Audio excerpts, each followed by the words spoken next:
Se nos fue Manuel. Aquí estoy. Ya. Bueno, pues a mí me gustaría agregar el punto de que sí, ¿cómo es posible que este personaje que fue parte de un fraude electoral, pues ahora nos está hablando de democracia? O sea, es lo que yo no entiendo. Un personaje que destruyó la democracia en 2006, que dejó que llegara el presidente espurio Felipe Calderón y todo el caos que dejó. O sea, yo creo que este tipo de personajes pues debe de estar pues enterrado. Además me llama mucho la atención que el Reforma haga énfasis todavía pues en el INE. Si se dan cuenta, el día de ayer, estimado Jesús, estimado Albino, vimos que también hizo énfasis en el INE. ¿Por qué tanto énfasis en el INE? No es la primera portada que le dedica al INE. ¿Qué opinan ustedes? O sea, ¿qué afán tiene de continuar con eso? Pues porque ya lo habíamos visto, mi querido Manolito. Creo que el INE y el Tribunal Electoral del Poder Judicial de la Federación son los únicos reductos a los que puede aspirar hoy la oposición pedorra, como dice mi querido Vicente Serrano. Esos son los únicos reductos a los que puede aspirar para tratar de volver a recomponerse y de volver a aspirar a la posibilidad de un triunfo electoral en las elecciones presidenciales del 2024, que si no fuera por el INE, que por eso está peleando la base de forma tan insistente, si no fuera por el INE y por el Tribunal Electoral del Poder Judicial de la Federación, pues seguramente no tendrían ni la más mínima ni remota posibilidad de contender frente al candidato de Morena. Conste de que estamos hablando de quien sea, porque hay aquí un factor también bien importante. El candidato que surja de Morena a la silla presidencial, quien sea, que llámale como quieras llamarle, que estoy seguro va a ser Claudia Sheinbaum, pues sin duda alguna tendrá todavía la fuerza, va a llegar con el vuelo, pues, que le va a dar la popularidad del presidente López Obrador. Entonces, es seguro el triunfo de un candidato de Morena. Habría que pensársela. Obviamente, si el candidato es Marcelo Ebrard, pues está dando pendejazos, como ya lo estamos viendo con el caso de la agregada cultural de México en España. Pues esos pendejazos cuestan en términos políticos, y por eso, pensando en la posibilidad, la que fuera Claudia Sheinbaum la candidata, no hay posibilidad de que ninguno de los que se mencionan desde el sector opositor, llámale al gobernador de Jalisco, llama al gobernador del Estado de México, o llama al gobernador de Tamaulipas, que seguramente no va a poder hacer campaña porque va a estar en la cárcel seguramente, ¿sí? Pero otros, por ejemplo, o alguien que pudiera surgir de la sociedad civil, como un Claudio X González, como un Carlos Slim, llámale como quieras llamarle a cualquiera de los que busquen la silla presidencial por la alianza que ya se anuncia, por supuesto, PAN, PRD, PRI, seguramente que ninguno podrá hacer mella. Podrán hacer mella en el proceso electoral venidero federal solamente teniendo el INE o el Tribunal Electoral del Poder Judicial a su favor. Por eso es la disputa, por eso es la intención, por eso es el estar en chinga con eso, machacando el tema del Instituto Electoral y del Tribunal Electoral, porque son precisamente las piedras angulares en lo que está fincando el triunfo electoral, la oposición de la Cuarta Transformación. Entonces habría que ver si logran su cometido. Parece que van avanzando por el descalabro que ha tenido el presidente de la República, simplemente con la ayuda, gracias de su partido, de algunos de sus diputados, de no poder establecer la revocación del mandato. Pues eso también es un punto a favor de la oposición. Entonces, por eso es, desde mi punto de vista, mi querido Manuel, mi querido don Albino, que están peleando esas bases. Bueno, me gustaría preguntarle a don Albino, porque quiero aprovechar que lo tenemos aquí. Claro. Me gustaría preguntarle, ¿usted cómo ve los candidatos que pueden ser ahora los sucesores del presidente López Obrador? Ahorita el maestro Jesús Lemos mencionó que Marcelo Ebrard, ¿no? Puede ser uno de ellos. ¿Usted le parece Marcelo Ebrard, estimado don Albino?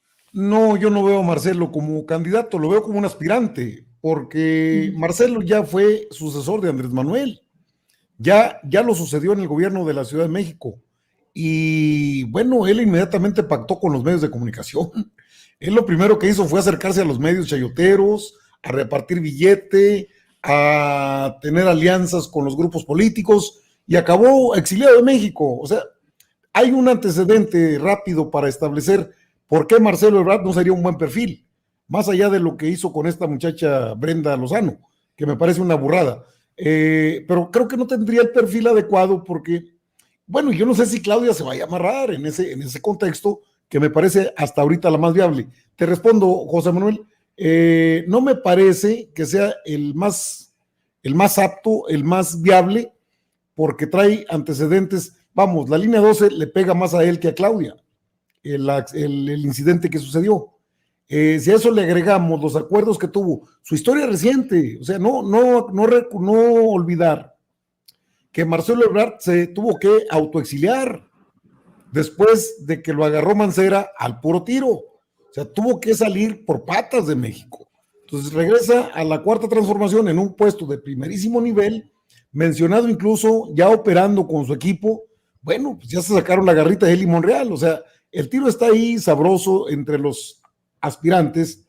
Tampoco, yo a Monreal lo veo como del PRI, PAN o PRD, y no lo descartes desde ahorita, te lo digo, puede ser un candidato de la oposición, él ya lo dijo, nada más que lo dijo en sus propias palabras. Voy a estar en la boleta, sea como sea, lo coloca en el PRI, PAN, PRD, porque luego dicen que la cuña para que apriete tiene que ser del mismo palo, y en ese contexto, pues Monreal está del otro lado. A mí lo que se me hace raro es que no lo saquen ya, porque ha creado un feudo de poder en el mismo contexto, en el mismo grupo de Morena en la Cámara de Senadores.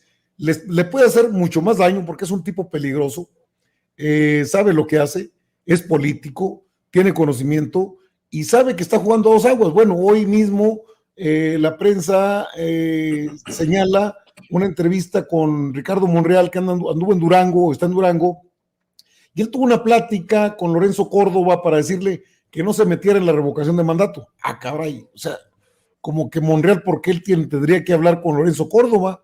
Entiendo que es el representante de la Cámara de Senadores por parte de Morena, pero ¿por qué no lo hace público? O sea, ¿por qué no en público? O sea, ¿por qué callarse? Y ahí tienes a otro que puede ir, pues puede ser una oposición. Yo todavía creo que hay más perfiles dentro de Morena, y lo que dijo el presidente es cierto. Tenemos candidatos hasta para aventar y hasta para prestar. Y creo que uno de esos prestados ya está dado, es Monreal, uno. Y el otro puede ser Delgado, no lo descartes. O sea, Delgado busca ser jefe de gobierno. Y yo coincido con Jesús Lemos en que puede ser Claudia Sheinbaum, que podríamos tener la primera candidata mujer y que podemos tener a la primera presidenta. Yo no veo a Marcelo Ebrard. Di mis argumentos por qué. Está muy golpeado, ha dado palos de ciego, tuvo que renunciar a un agregado allá, a un representante diplomático, luego le renunció otro, su amigo, y cuando empieza a descomponerse su propio círculo de poder o de operación política, bueno, se descompone el candidato, porque él es presidenciable. Entiendo, José Manuel, a ver si te doy respuesta puntual, sin tanto rollo. Es presidenciable, pero no es el mejor. O sea, no es el mejor perfil. ¿Por qué ha pactado? Él tuvo arreglos con los partidos políticos y con los medios de comunicación. No sigue la línea de la 4T, a eso me refiero. La transformación, para que continúe, para que sea más robusta, que se robustezca, la cuarta transformación necesita un perfil adecuado a la misma línea que maneja el presidente Andrés Manuel López Obrador. Y en ese contexto yo veo más cercana a Claudia que a Marcelo. Incluso, si me apuras tantito, puedo meter a Tatiana en esa dinámica. Tatiana Cloutier. Hoy lo que te digo, al tiro Jonathan. Tatiana es presidenciable, es secretaria de Economía. Tiene aparte el currículum, la experiencia y la presencia. Y ya sabemos que ahí se impusieron muchos factores. Y sabe también quién podría ser la candidata, el caballo negro, por aquello de que avanza más rápido, no por otra analogía ni mucho menos. Podría ser, por supuesto, lo dijimos también aquí junto con mi querido Manuelito, podría ser la secretaria de Seguridad, Rosa Isela. Rosa Isela, aguas, Rosa Isela está teniendo un espacio, una participación, no nada más mediática y de imagen en las conferencias del presidente. Si revisamos quiénes son los miembros del gabinete que más han estado en la conferencia del presidente López Obrador en las mañaneras, esta señora Rosa Isela le gana por mucho a Marcelo Ebrard, y sí. Marcelo Ebrard es hasta ahorita el que más ha salido, pero por supuesto que ha estado más en la palestra la propia Rosa Isela. Además, no nada más en lo mediático, en acciones de gobierno, hay que recordar, perdón, es que me está calando, ay, la marihuana, qué gacho cala. Qué buena está esa. Ay, cabrón. No, hay polvito. La ocurrencia, pues, mi querido Jesús. Ah, pues sí, como solamente marihuana se puede hacer periodismo en este pinche país, mi querido Don Albino, me quiero ver. No. Y tomando café como loco. Ah, sí, por supuesto. No, pero le digo, más allá de eso, ¿cómo se llama?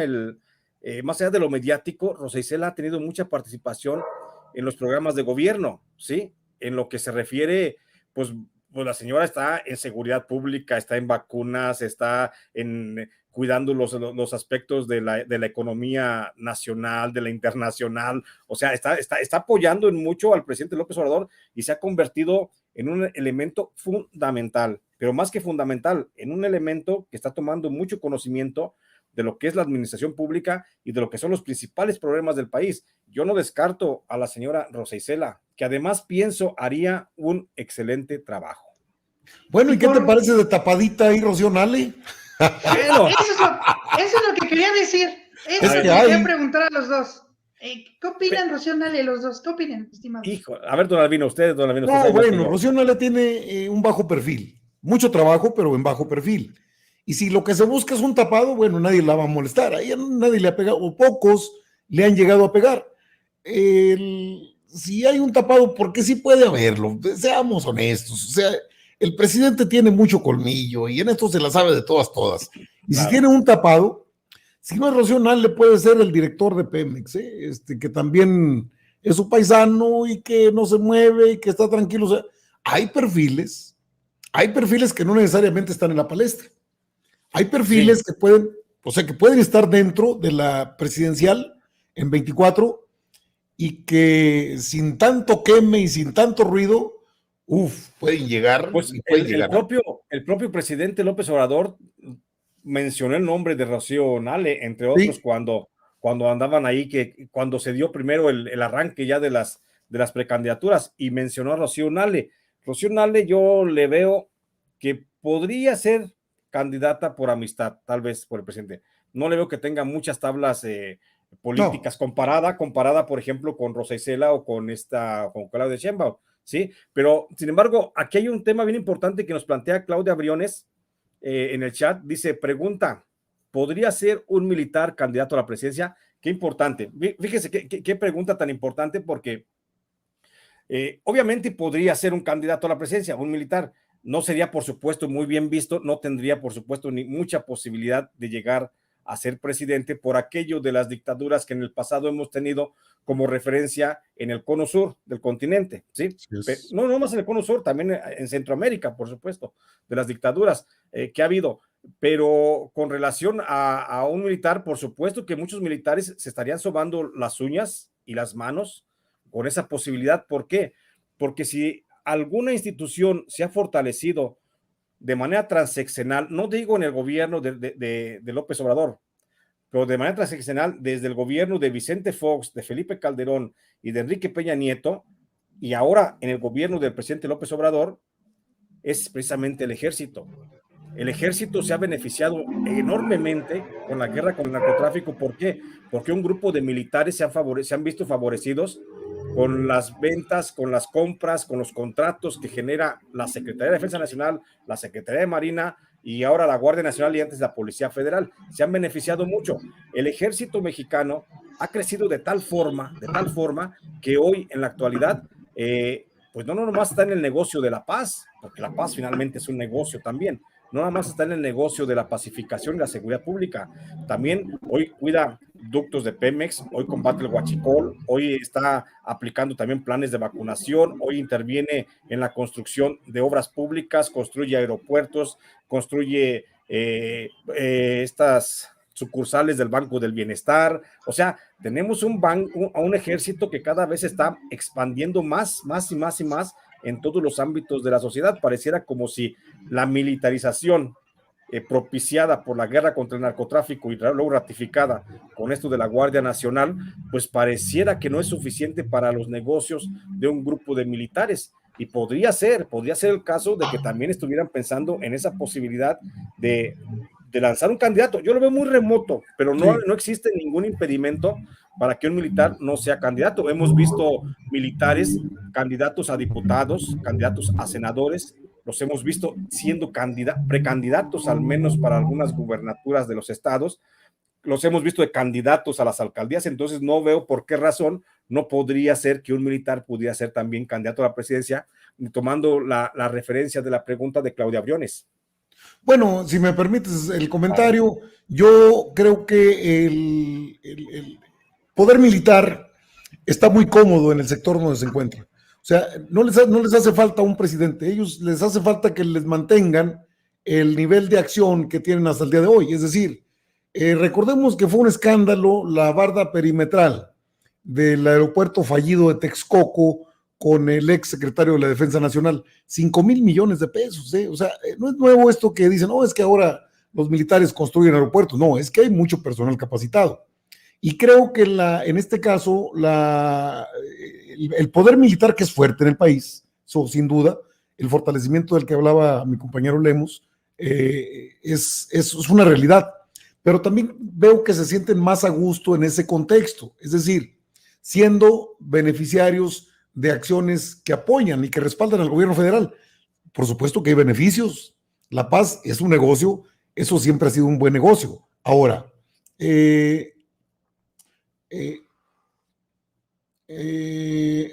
ahora que el asunto relacionado con las candidaturas, yo le veo sus aristas naturales.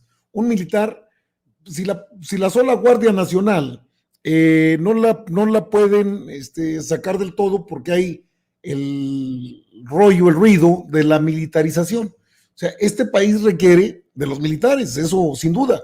Pero de ahí a una candidatura, por la pregunta que plantean ahí en el chat, yo la veo algo complicada.